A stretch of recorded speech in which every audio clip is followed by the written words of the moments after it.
Samsung vient de présenter son nouveau smartphone haut de gamme, le Samsung Galaxy S9.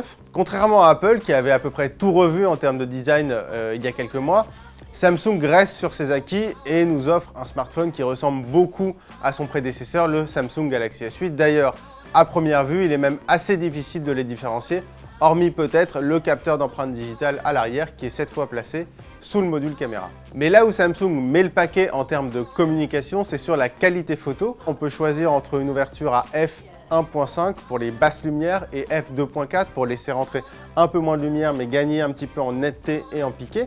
C'est inédit, ça a été annoncé par Samsung, mais évidemment il faudra vérifier ça dans le test pour évaluer la qualité photo dans son ensemble. L'autre grosse nouveauté en matière de photo, eh bien en fait c'est plutôt en matière de vidéo que ça se joue, puisque le Samsung Galaxy S9 peut faire désormais des ralentis à près de 1000 images par seconde grâce à l'ajout de mémoire vive directement sur le processeur d'image. Alors c'est pas indispensable, mais c'est vrai que c'est très efficace. On a pu réaliser une vidéo à 1000 images par seconde et c'est vrai que pour immortaliser certains souvenirs, c'est un vrai plus. Pour rivaliser avec l'iPhone X, on sent que les ingénieurs de Samsung ont un petit peu regardé du côté d'Apple, notamment pour s'inspirer des Animoji. Le Galaxy S9 en est capable aussi, si ce n'est qu'il ne dispose pas des mêmes capteurs en façade. Il n'y a pas de capteur 3D, c'est simplement le capteur photo frontal qui fait le boulot. Et le résultat est un petit peu discutable, on va dire. Dans un premier temps et durant notre essai, ça nous a semblé être un petit peu moins précis que sur l'iPhone X pour une fonction qui est quand même assez accessoire. L'autre inspiration ici de Face ID, c'est une fonction baptisée Intelligent Scan qui va solliciter à la fois le capteur d'iris et le capteur photo en façade pour de la reconnaissance faciale. Le problème, c'est que contrairement à Apple, là aussi, on n'a pas de capteur 3D et qu'en fait la fonction de Samsung ne fait que choisir entre l'une ou l'autre des solutions qui existaient déjà selon qu'il y ait plus ou moins de lumière. Donc c'est pratique, mais c'est vraiment pas révolutionnaire. Sur le reste, il n'y a pas vraiment de grande surprise. Le design reste extrêmement joli, c'est vrai, très proche du S8, mais en même temps, on ne va pas demander à Samsung de tout changer chaque année.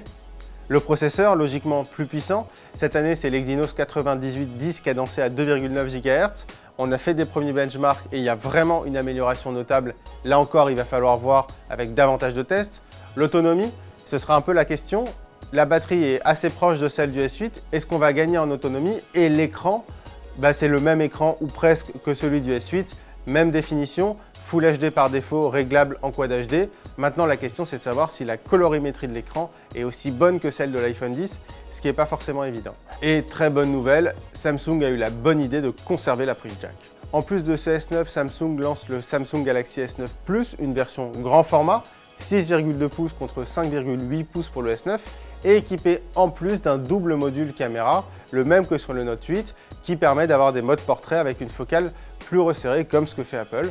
Et d'ailleurs, on regrette franchement que ce double module caméra ne bénéficie pas au Galaxy S9 qui a le mérite d'être plus compact. Et petite précision technique, ce Samsung Galaxy S9 Plus bénéficie de 2 Go de RAM supplémentaires. Il est à 6 Go de RAM contre 4 Go de RAM pour le S9 et les deux ont droit à 64 Go de stockage extensible en micro SD jusqu'à 400 Go.